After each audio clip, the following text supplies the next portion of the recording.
A warm welcome to everyone here from Liechtenstein. This is our first live session from 21 Finance. We are absolutely thrilled with the amount of participants who registered for this event. This shows us this is a high demand when it comes to knowledge, guidance, and insights into this particular space. My name is Jürgen Lindner. I'm your host for today, and I oversee with my team the growth strategy of 21 Finance. Before we start, let's take care of some housekeeping items. This session will be recorded, so you have access anytime to the recording, and we will send you the presentation after the session. You will have the opportunity to ask questions, so please feel free to use the Q&A section in your browser window. We will try to answer as many questions as possible later in the session. If you have any technical difficulties, please call the number. We will provide it on the screen right away. We're happy to support you. And last not least, if you have not downloaded your STO white paper, there are already 3 of them out there. Please do so. So you find the link on the screen later today or on the website. So please feel free to go there. So I'm not alone today. I brought with me big support from our partners in the digital banking space ecosystem. Our first speaker is our very own Severin Kranz, Innovation Manager at 21st Finance, where he's responsible for the integration of blockchain, DeFi, and token services. He's an expert on DLT, security token offerings, and digital assets, and will give us an introduction into STOs. A warm welcome, Severin. Second, Oliver Völkel from Stadler Völkel Law Firm in Vienna. His main area of expertise include banking and capital markets, as well as digital asset law and all the legal aspects when it comes to blockchain technology. And this is exactly what Oliver will be talking about, the legal basics of STOs. Our third speaker is Felix Simon from TokenGate. He supports companies on the possibilities of tokenization and leads projects end to end. Today, Felix talks about the phases of STOs, from business alignment to token lifecycle management. Felix, happy to have you. Last not least, Stefan Hönig from Ernst & Young, where he is responsible for technology transformation in the asset management space in Germany. Stefan, I know, always thinks in digital assets and crypto assets solution. And today he talks about the chances and risks for the buy side.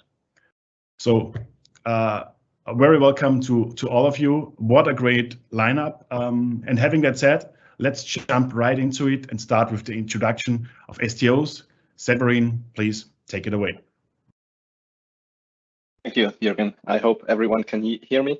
So today I will give you an introduction about security token offerings. Mainly my presentation will consist of 3 parts. First, I will talk about what is an STO.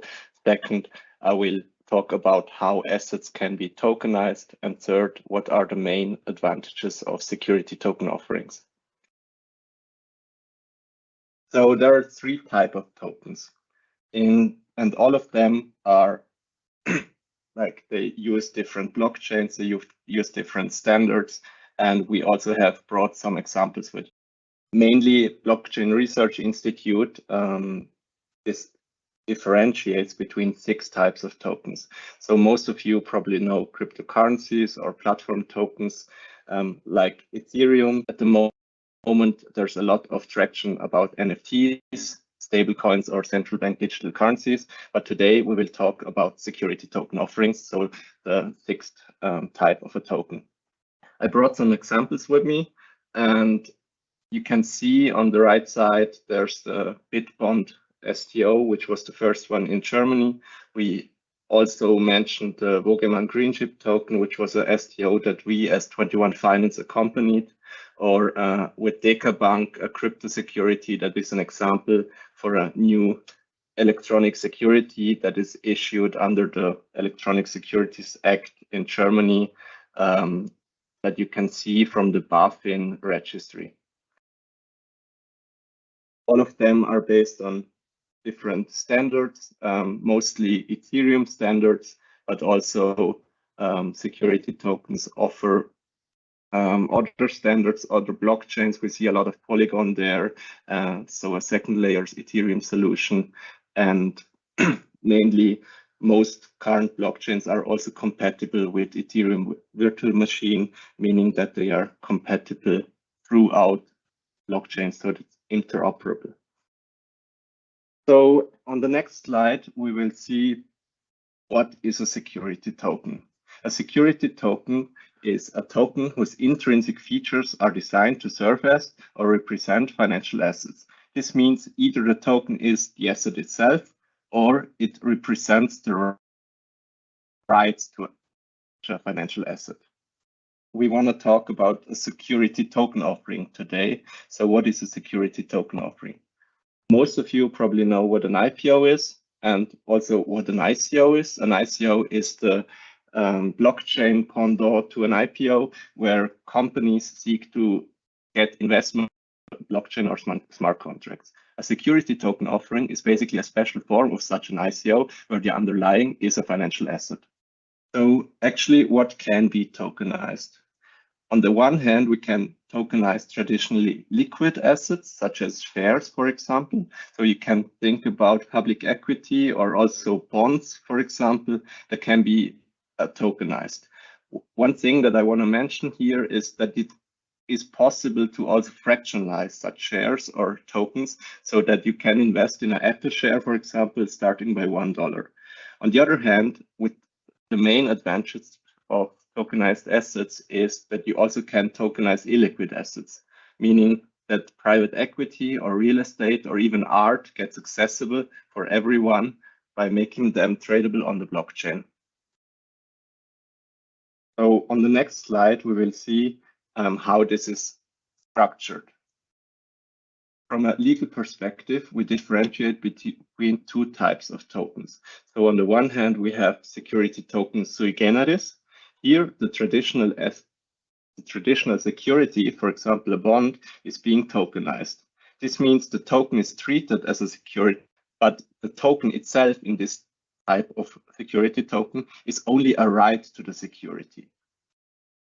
On the contrary, we have the electronic securities in Germany or also in Liechtenstein based on the Blockchain Act, where the token is a native security token. This means the tokens are treated as an independent class of securities. The token itself, therefore, is the security. So as mentioned, this is possible under the Electronic Securities Act, the EWPG in Germany, or also the TVTG, the Blockchain Act in Liechtenstein. So my next part will be why does it matter, or what are the main advantages of security tokens? With this slide, I also want to close the introduction to STOs because the main message to go ahead here for the expert interviews will be security tokens lead to a more efficient, liquid, and decentralized financial market. Why efficient? Because with using smart contracts, we can guarantee lower fees and faster execution of primary as well as secondary market transactions. We can ensure efficient funding through digital processes, and we can even automate things like corporate actions, for example, dividend payments. Further on, liquidity for all asset types. This means also new asset classes can be issued as securities, and those assets are tradable 24/7, 365 days a year. As I mentioned before, those assets can be fractionalized. So you can buy 1/100th of a Picasso or a quarter of a wine bottle or even 1 franc of a Apple share. Finally, security tokens will lead to decentralization.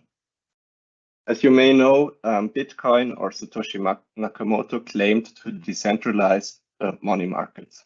So in this case of Bitcoin, the claim is that we don't need banks anymore. We don't need a central bank anymore because all of this managed decentralized. So this type of disintermediation we also see in security tokens. For example, see on third parties is reduced. Security tokens lead to high network effects, high transparency for issuers, investors, and regulators. With this, we create the democratization of make assets or even illiquid assets accessible for everyone. So in case you have any questions, please post them in the chat and we will be happy to answer them in the Q&A. You will see my contact details on the next slide. And with this, I want to hand over to the next speaker. Great. Thank you so much, Severin. Our next speaker is Oliver Völkel from Stadler Völkel law firm in Vienna, who will talk about, well, the legal basics of STOs. So, Oliver, take it away. Yeah, thanks for having me. I had difficulties in joining in the first place, but I hope now everything will work fine. So what am I going to talk about? I want to present you a little bit the legal basics of tokenization. And I've got a summary on my first couple of slides, so I'll make this very quick to come to the interesting parts. Also, perhaps as a first note, I'm an Austrian lawyer, so what I'm presenting is mainly the approach we follow in Austria, where we do not need a separate act in order to get tokenization to work, but where we really can rely on the current acts and the current legal regime, even without having to implement new acts. So as we heard now, tokenization is basically the process of creating a digital representation of a real asset on the blockchain. And this can either be a claim against an issuer, or you could also think of real assets in terms of gold bars or real estate to be subject of tokenization. And the functions we already heard from the previous speaker. So what you want to do is reduce intermediaries and increase liquidity of such an asset. So what you would usually do, it's really that simple. You generate or you deploy a smart contract that generates the tokens that serve as the carrier medium for your security. So I always like to either imagine or describe tokens as pieces of paper. Whatever you can do with a piece of paper, e.g. by putting terms of a security on it, you can also do with a token. At least under Austrian property law, you're basically linking certain rights to the token. So what you do is you first deploy the smart contract, issue the tokens, and then you link certain rights to this token. Rights connected to a real-world asset, be it a claim or a real property, for example. That's really the tricky part, because you want to make sure that whoever purchases your token really assumes a claim that is also enforceable in the real world, not just a digital entry on the blockchain. And for that to work, you need to, well, ensure that this linking works in the first issuing, but also in case of any secondary market transaction, you would like to make sure that whoever possesses the token is the person who can legally claim performance from you as an issuer or as a custodian. We'll come to that in a minute. So that you can be certain whenever you perform your obligations, you do not necessarily have to perform them a second time if somebody else comes around and claims, well, actually, whatever occurred here on the blockchain does not really constitute what has happened with the claims that are being attached to the tokens. So that's really the hurdle that you have to overcome. And Germany, as I understand it, has come up with an act, and I know that Liechtenstein has also. Again, in Austria, we can do that without having a separate act. So I would like to spend a couple of minutes on this slide.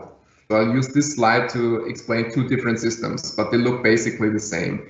The first system is the so-called debtor system, in terms of a debt, a claim against an issuer. And the other system is the so-called custodian system. And you can think of those systems in terms of what you see here. If we quickly go through what you can see in this image, we have basically, so this is describing the debtor system or the claims-based system. We have an issuer of a security, and we have, in this case, person A, who is subscribing to the security.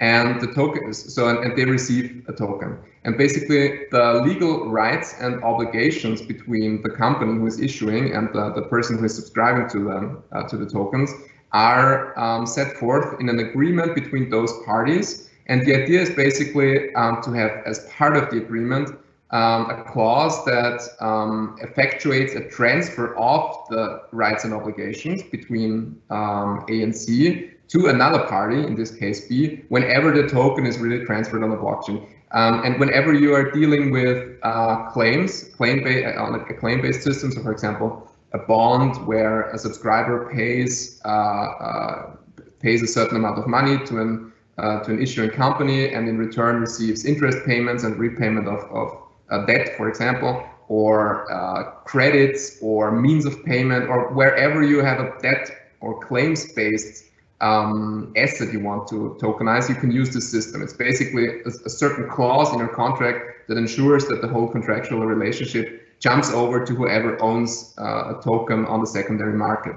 But we can remain on this page, because based on what you can see here, I can also elaborate a little bit on this other system, which we call the custodian system. In this case, a custodian would be in custody, I assume, of a certain real asset, for example, gold bars, or it could be really anything. Could be bags of rice, or it could be real estate, or it could be an artwork, or it could be whatever, any piece of a real tangible asset. And this custodian holds the item in terms of the custodian possesses the item, but you have to differentiate between custody and possession of something and the ownership of it. So it can be the case that somebody is in possession of a pencil, for example, but he or she does not own the pencil. We know this from leasing agreements, for example, with cars. So that's the basic idea. The person who owns something is not necessarily the person who possesses a thing. And you can use this approach to basically have a custodian who possesses a certain thing, for example, this pen or a piece of art, and then sell it, simply sell it to other people. And you can sell either the whole thing, the whole pencil, for example, or you could also only send a piece of it, and a fraction, where you create fractional ownership, which is a real legal concept in Austria. You then do not own all of the asset, but only a percentage-wise part of the asset. And if you combine this now with the issuance of the token, you can find an agreement between the custodian and whoever is in possession of the token that this transfer of an asset is to be viewed as the token, sorry, the transfer of the token from A to B in this case is to be viewed by the custodian as a instruction to now no longer possess this one piece or this 1% of the art or this one bag of rice or whatever for in this case A, but now for another person B. And this way, and if you look at Mika, and perhaps we'll hear of that a little bit in the next presentations, this is a concept that is recognized now also by the European legislator, and this is which is really stunning, and you can do lots of things with it. Yeah, you do not fall under MiFID with this approach, for example, which makes issuings much easier. I want to only go quickly through this because it's really not that much of a useful approach. As I said to you now, you can do tokenization basically with all assets you can think of directly between an issuer or a custodian and subscribers. You could also place a trustee in the middle, basically, where the trustee holds an asset for another company, and then you have transfers of claims, basically the same way that we discussed at the last slide. So I think we can skip right to the next one, and which is a particular approach which we use in Austria to tokenize assets which require a certain form to be transferred. So, for example, shares in a limited liability company in Austria need to be transferred by a notarial deed, which makes it a bit difficult. But what you can do is issue, or the company can issue promises on its own shares, which are legally non-enforceable, but you can make them enforceable by means of placing a trustee who holds shares in the company. So you still have the legal relationship between a subscriber to your instrument, to a tokenized instrument, who transfers it to another person. The claims only exist in terms of the issuing company and whoever holds the token. But in order to make sure that a claim which usually would not be enforceable can be enforced, you use this trustee model who holds, for example, shares in place. So I hope I was able to give you a brief introduction of how we handle tokenization here in Austria. Thanks for your time. Well, Oliver, thanks so much for your introductions, and I know this is really important in your case for clients in Austria, but within our network we have also law firms in Germany, in Switzerland, and Liechtenstein. The legal basics of how to tokenize an asset, an illiquid assets, for instance, is really important. Basically, that's where it starts. Well, when it comes to the phases of security token offerings, we have our next speaker, Felix, is already in the gateway, and Felix will talk about, well, whenever you find out or you have found the legal aspects of it, how to continue. Very interesting, Felix. Floor is yours. Yes, thank you. No, I'm very happy that we touched on this. Thanks, Oliver, because really tokenization, we're not talking about tokenization only. We're talking here about security tokens, and we have been active in this for over 2 years, one of the first issuances here in Switzerland.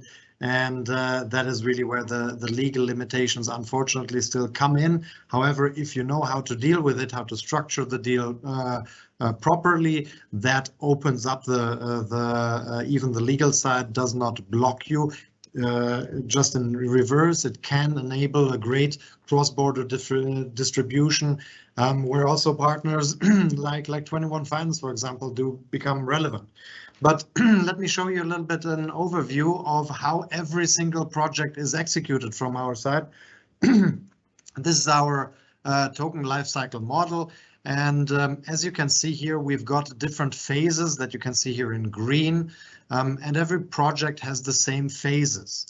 Now, within these phases, on the left side, you see in gray the workflows. Those are of course tailored to whatever that project needs more of or less.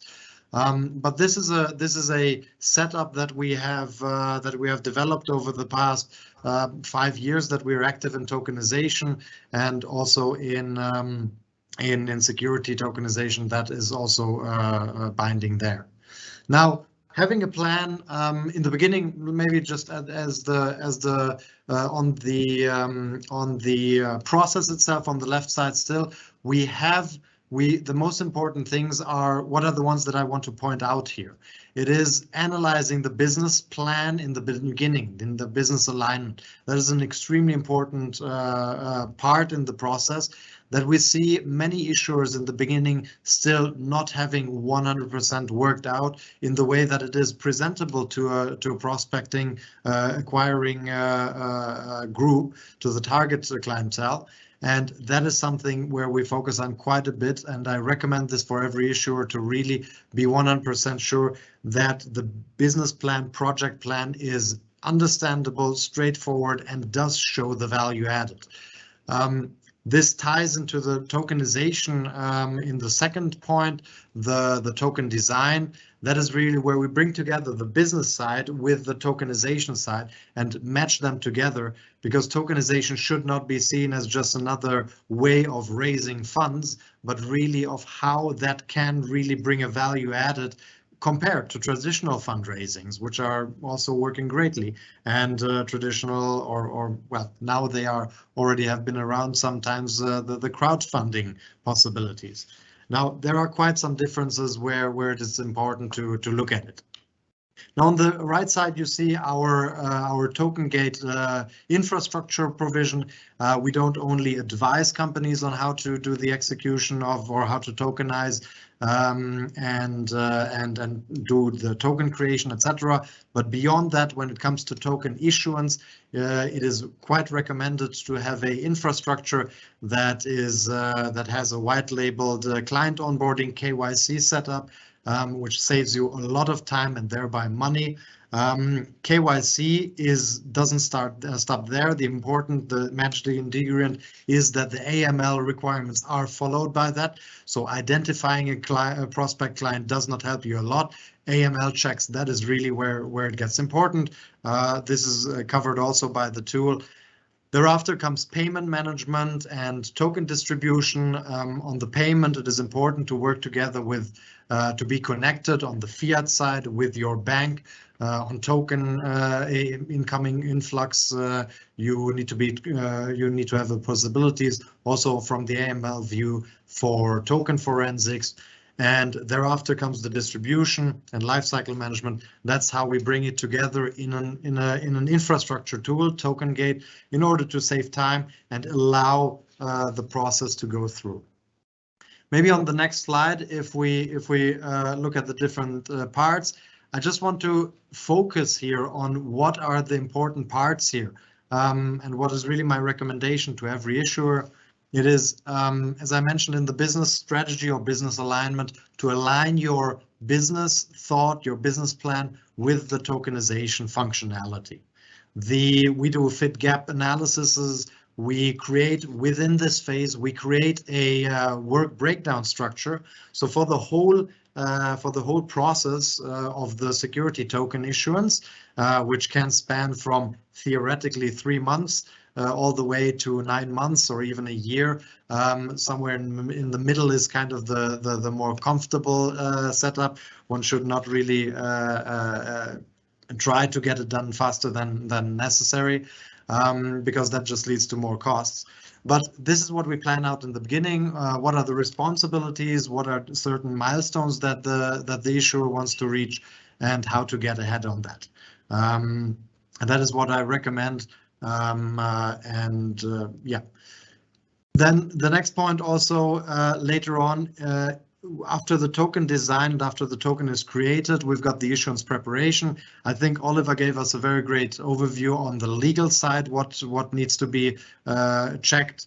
EY probably will with Steffen, will have some view on probably also the legal taxation side, etc. There is a lot of preparation. If it's prepared well, that is very important for the success of the token, because the people buy where first they see the function, second they see how they can use it, but third of all, it also comes down to the financial product or the financial structuring within that, and there also these factors as legal setup, booking, where do you have your custody, and then taxation at the end of the year, etc. All these things become relevant. And that is where we're advising on, so that we get ahead in a nice way. In the issuance execution, we mentioned our internal tool as an infrastructure provider. The other ones good to mention are payment provision. There, for example, we work together with Incor Bank and their connected banks. It is very important to have on the one side a distribution possibility that is used by that side, but on the other side also the incoming payments are for today still a large part in fiat currencies, and there it is important to keep that covered and to have that managed also in this tool so that you can get ahead quickly. Lastly, if we just look at the life cycle management, there we focus very much on the parts which are important in every phase of this project. From within the execution for the client side, it is the buyer who needs to be taken by the hand. It is the user experience that needs to be maximized, and that is allowing you a swift onboarding in minutes. Thereafter, a quick payment execution where you're paying either by bank transfer or with cryptocurrencies. You have it in a custodial setup that is provided by us, the partner banks, or other actors in the market. Fortunately, nowadays we're much further away than 2-3 years when we did 2 years ago we did the first security offering, and thinking back of the times 4 or 5 years ago when the ICOs were running, that was quite a different time back then. I think now maybe to just give you an overview, 2 slides ahead, maybe how this all comes together. This is something to maybe have a look at it in the aftermath, because this shows you how many tasks there are actually. Maybe one more slide. These are this here are the work streams. But if we see here, we see these are just summaries of what kind of tasks there are in there, and it is important to find out who is doing what, by what time, at which cost, And this is something where it is great to see now all the providers here in this call today, that they are helping the issuers to get ahead there. And this is what we focus on TokenGate's side. On the next slide, we've got our contacts. I think this will be shared later on. And with this, I'd like to hand over to my colleagues. Great. Felix, thanks so much for your insights. I think it's really important to have a player like TokenGate with all your value added to the ecosystem. So thanks for that. Just one reminder, we already got tons of questions through the Q&A function in your browser here. So please feel free to shoot us additional questions. We will be happy to answer after the last session. Well, last not least, Stefan Hönig from Ernst & Young, he will talk about the risks and the chances of the buy side. And yeah, Stefan, the floor is yours. Thanks for having me, Jürgen, and welcome from Frankfurt here from my side. Let's dive right into the first slide, which is actually a good overview from our Swiss colleagues, where they show the value chain. So basically, in red, we have the traditional value chain, and in yellow, the tokenized value chain. And on that slide, I will go through and highlight some stuff. We pretty much can see where the advantages are and the risks for investors or asset managers, which I just summarize as a buy side here. So on the first one, which is the issuance process, basically in the traditional world, we have investment banks and stock exchange where we issue our securities, and it's quite a restricted market. So especially for smaller or medium-sized players, that is not that attractive. And now if I'm an investor and there are some issuances, even of these, like let's say medium firms on the tokenized platforms, that can be quite a very interesting issuance for myself, because I mean, this gives me just a lot more diversification areas for myself to invest in new assets. And then if we go into the distribution, this is where we see the cost advantage. So the normal distribution is happening via, let's say, banks, intermediaries. And if we are on a platform for tokenization, I can buy my assets directly, right? So there is no intermediary necessary. If we go then into the trading, and this is really a kind of an interesting area, because the well-regulated mature market has the liquid stock exchanges, etc. And now it's getting interesting, because what is happening now with the secondary market on the tokenized platforms, and they are evolving actually, but they are not that big and liquid like we have in the traditional markets. So this is really something to look at it. How does it work? And then, of course, an advantage is that the trading of the tokenized assets is 24 hours usually, around the clock and weekends. So the trading is not restricted in terms of time. If we look into the clearing and settlement, and that is really like the area where we see like the biggest like process optimization in the whole process, because like if we have the traditional world, we have the payment, clearing and settlement, and this can be several days, like T+2, or even more if you're talking like cross-border settlement, etc.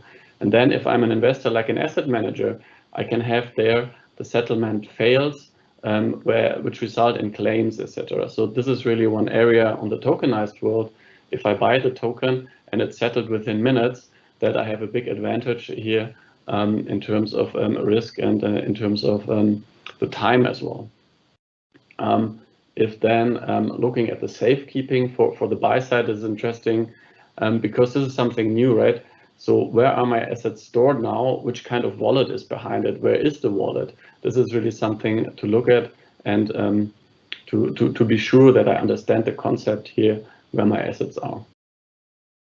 So like from an investor perspective, really just to cluster it a little bit, what we are talking about. On the top layer, we can see our traditional assets. So I have securities, bonds, real estate, gold, commodities, and I have the fiat currencies like euro and US dollar. And they're bundled into what we call like a classical investment fund. And this one I can buy with fiat currencies. And then if we go one level deeper, the yellow zone is basically like the hybrid zone where the world come together. I have since years the cryptocurrencies like Bitcoin, and also the Bitcoin I buy with my fiat currencies. And basically what we have already today is Bitcoin or digital currency funds.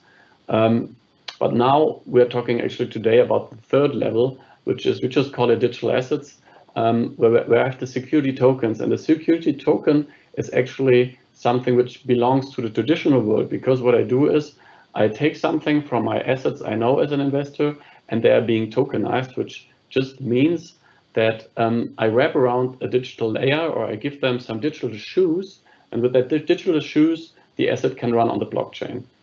And I can invest into that asset, but usually I know and understand the asset behind it, right? And then I can also have tokenized funds, so meaning traditional investment funds tokenized, which I can invest into. So this is really the topic we are talking today. And then the fourth level will be the DeFi. And this is something new because everything on DeFi is born on the blockchain. There is no relation to the traditional assets. There is no value behind like in traditional assets. And that is something which is coming and highly interesting as well. Okay, but now let's talk about the number 3 and move to the next slide. And then these are for me the scenarios if I'm a buy-side investor or asset manager and I want to go ahead in that area. The first scenario really is to understand the setup, you know, like what is blockchain, what is the technology behind, how is the ecosystem, with which parties do I interact in the ecosystems which are new, right? So this is really the first step to do for my perspective. And then the second, third and fourth are then different variations which might be interesting for me, where absolutely we see the biggest interest in the readiness for tokenized assets. So if I'm an investor and I want to purchase a tokenized asset, what does it mean for me in terms of infrastructure, in terms of with which party do I need to select to do that? And that is really the area where we see a big interest right now in the market from the investors. And then, of course, we have number 3 and 4, where it's about, depending on what kind of investor I am, so I might be an asset manager, then it might be interesting for me also to tokenize a fund, for example, or an ETF, or I might be myself also being ready for crypto assets and looking into these topics. But really the readiness for tokenized assets is the key here. Let's sum it up. So basically, I would say there are a couple of risks and chances, maybe highlighting the main ones in terms of the chances or advantages there are. Definitely we spoke about the diversification of the assets and of the fractional ownership, meaning that I might be able to invest in issuances which used to be big ones, like a big real estate project, where I need a lot of money to invest into the fractionalization. I can invest also in that tokenized project. And then, of course, one advantage is the transparency which is coming into the process. If we think about tokenizing a security like a bond, I can put in the smart contracts the corporate actions, etc. of that bond. So when is it paying, which interest, how is it paid, etc. So the whole tokenization is bringing a lot of transparency into the process. Then if we look a little bit at the challenges or maybe risks, really, I think for me, the key point is for the buy-side investors to understand the overall setup. So which new players do I need? What is the wallet? Where is the wallet stored? Is it hot, cold? Do I source it to someone? All this kind of setup needs to be understood well before investing really in these assets. And then a second thing is always before investing, look at the secondary market. How is it working? How is the liquidity provided on the market? Is there a market maker, and it's a big market or small? I think is really a key. And then also we had one question already concerning real estate and tokenization. So I think that is a special point. I mean, from at least from the German legislation, it's not yet feasible to tokenize the Titel register. So in German, the Grundbucheintrag. I mean, this one cannot be tokenized at the moment, so I cannot own a token which is directly linked to the real estate, but I can tokenize, for example, the loan on a real estate. And then, of course, I mean, the loan is connected in the title register, so it is possible to invest there on the loan, but then you have to be careful a little bit. So because usually it's a subordinate loan. So definitely, I think real estate is a very interesting area to invest for tokenization, but the overall setup in what do I invest needs to be understood. So is it a loan, or what is my investment really in? Yeah, so thanks for my side for the attention, and I'm happy to switch back to Jürgen. Great. Stefan, thanks so much for all the insights you provided. In the meantime, we got tons of questions, and let me just say that we will not be able to answer all the questions in times here, so we will follow up accordingly. But let me ask the first question here. There are lots of questions actually, and I think Severin might be the go-to person here. So the questions are: is there already a secondary market for security tokens? And additionally, what criteria need to be met to ensure properly access to liquidity here? So thank you, Jürgen. So actually, there are a lot of projects out there for secondary markets, and we recently published a white paper on it, where we cover some of those players. So have a look at that. And just to mention a few, so on a regulated secondary market, we have, for example, SDX in Switzerland, we have Börse Stuttgart, BSDX in Germany, or ARCChex in UK. So however, all of them are still kind of working on it, and we're not quite there. So even if we have a secondary market in some places, not every security token is now able to be traded like what is the promise of security tokens. So at 21 Finance, what we do is we also work together with market makers who provide liquidity across Europe for security tokens, so that we can ensure that we have a secondary market, even if we don't have that fully regulated MTF around already. Further on, another possibility for secondary markets is the bulletin board solution, where you enable peer-to-peer trading as a secondary market solution, meaning that I, as an investor, can sell my tokens to another investor that wants to buy. And with our connect approach, where we connect marketplaces at 21 Finance, we enable this bulletin board approach, this peer-to-peer approach as well. So those are the three main ways that we are seeing in the market, and I hope this answers the question. Did I forget something, Jürgen? Like I didn't get the second part. The second one is what criteria need to be met to ensure the access to liquidity? What criteria? So first, it needs to be on a standardized protocol. So most security tokens we see on the Ethereum blockchain, mostly all of the players out there are working either with Ethereum or Ethereum virtual machine compatible blockchains, meaning that also second layer solutions like Polygon or as well Polkadot, or I think AVAX is also EVM compatible, Binance Smart Chain. So one criteria is the technical compatibility with the secondary markets out there. Secondly, we have the regulatory compliance that needs to be there. So so we need to comply with all the regulatories out there. I'm talking about MiFID II, KYC, AML regulation. So this needs to be given as well. Yeah, and thirdly, the partners need to be set up, so they need to be connected. We need to have that ecosystem view, meaning that both payment, as mentioned before, and also the delivery, the execution, so clearing and settlement needs to be ensured via the partners. I'm talking about partners for fiat on off-ramp, crypto on off-ramp, but also about partners for the custodial part, because we see also crypto custodians out there, and all of those need to be connected to have a secondary market that is functional. Great. Thank you. And Oliver, I'm looking into your direction. Let's stick with this topic. We have a question about what are your expectations from a European level on the development of secondary markets? So how does the regulatory environment needs to change to enable markets, secondary markets beyond bulletin boards and co?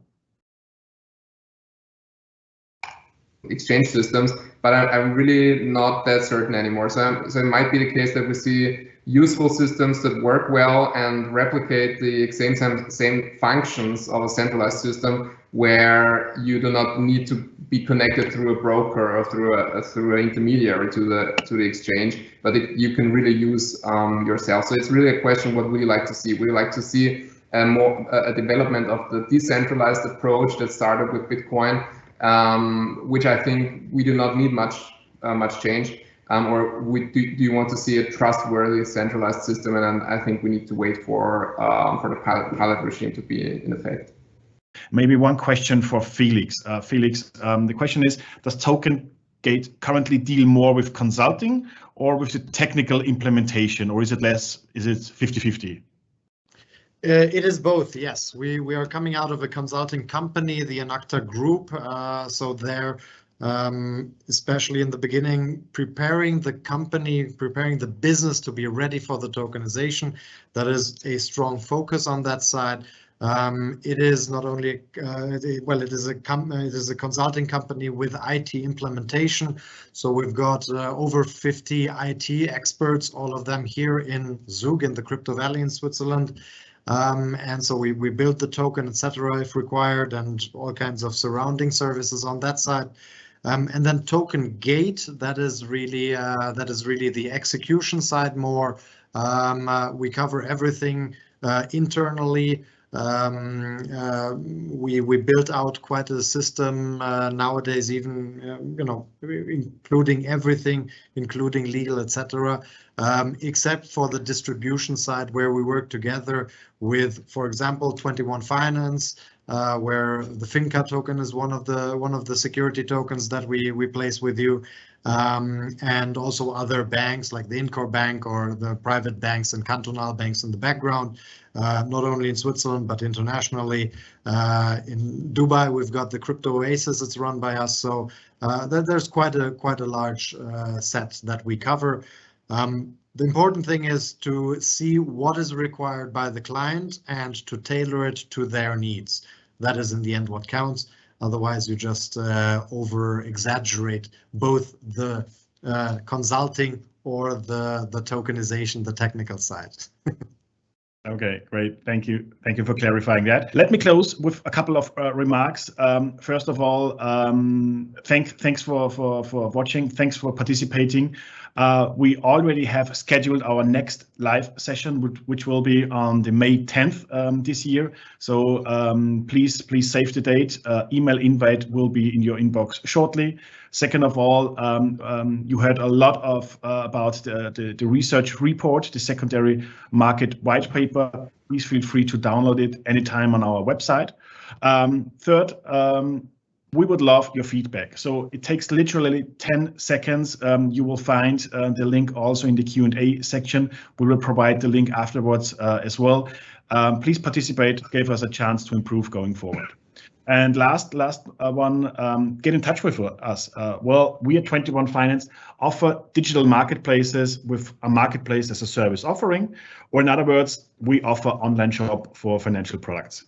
And amongst our marketplace clients, security token and tokenized products are very often part of those online shops. So if you're interested to learn more about that, our value proposition and how you as a client can benefit from STOs, please don't hesitate to contact us. I want to thank all of you joining this session, all of the speaker for the time, for the effort, the entire 21 Finance crowd team for their support, and in particular our operator for today, Susanne Bichelmeier. With that, I wish you a great rest of the week, and operator, please close this question. Thank you.